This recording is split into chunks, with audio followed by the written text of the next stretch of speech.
Get your popcorn ready. It's the most high school football highlights tonight. See teams around the Architects in your community. It's the Southern Quality Ford Friday Night Blitz.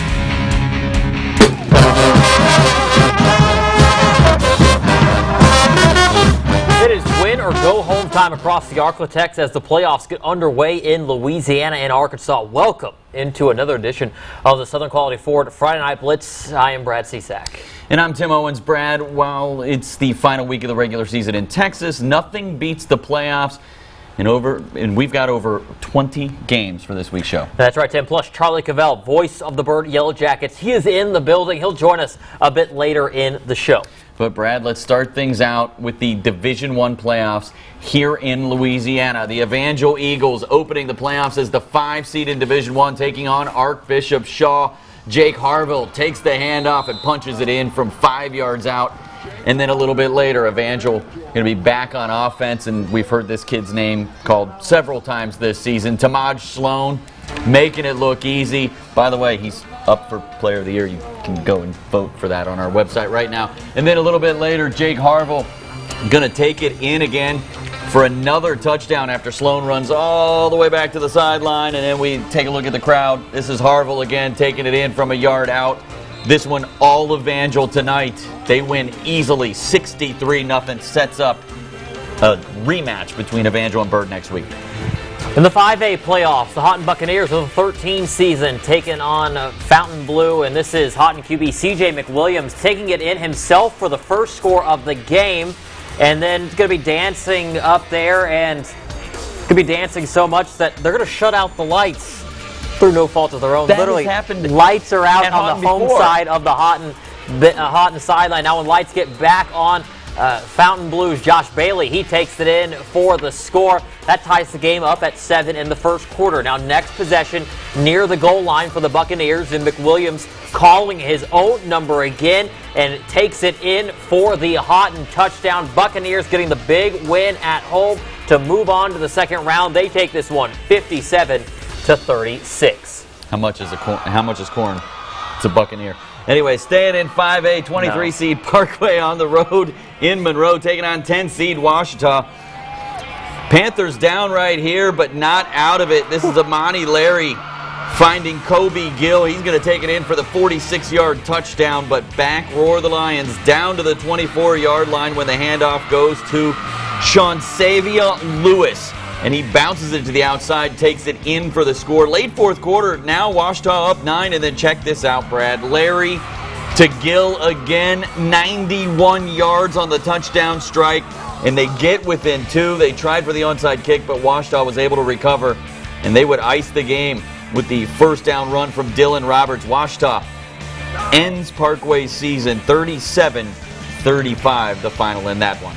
Let's go to 4A now. The Northwood Falcons, winners of District 1 4A, at home to open the postseason against South Terrebonne. And South Terrebonne looking to pass, but Jalen Palmer tips the pass and then comes down with the interception. Falcons are in business. Now first play on offense. Luke Bogan, the Trayon Jones, he is going to reverse course, go all the way across the field, breaks a few tackles in the process, and then he's now coming down the sideline, runs nearly 100 yards in total for the Northwood touchdown, and the Falcons taking an early 7-0 lead. Now later in the first quarter, Terrebonne on the goal line, Michael Gautreaux falling across the goal line for the score. They would be unable to convert on the extra point, so Northwood holding on to a 1-point lead at that point, but it was all Falcons from there as they win it in front of the home crowd, 48-12, the final at Burton Stadium. Staying in 4A, the North DeSoto Griffins are the 10 seed at home, taking on Helen Cox. The Cougars kick off the scoring here with a touchdown by Terrell Smoke. That's right after all that smoke. Terrell Smoke Brown, touchdown Cougars with the early lead. Quarterback, though, Jackson Procell, going to start bringing North DeSoto back here. Nice little slant play. That to Logan Leone for nice little gain there. And then Purcell again with the long pass, this time to David Adkins, but it is picked off. Intercepted by the Cougars' Donovan Johnson. And then a little bit later, Cougars going to try to punt, but it is blocked and recovered by right. Kendrick Simpson.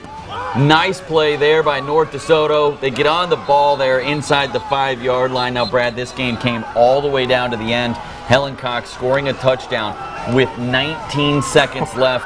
And Helen Cox pulls the upset on North DeSoto, 19-14 the final in that one. Making it to where now Northwood has to go down to the West Bank to take on Helen Cox. Staying in 4A, the Benton Tigers, they have a Week 3 rematch of the playoffs taking on Tioga. Tigers down 14 in the second.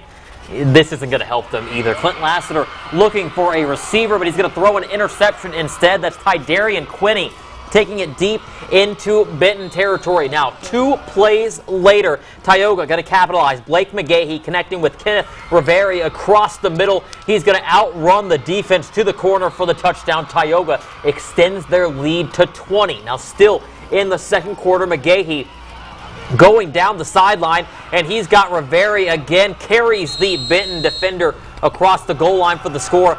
Their lead now at 27, and the Tigers unable to overcome that early deficit. Benton falls in front of the home crowd, 42-21. Tigers season comes to an end with the loss.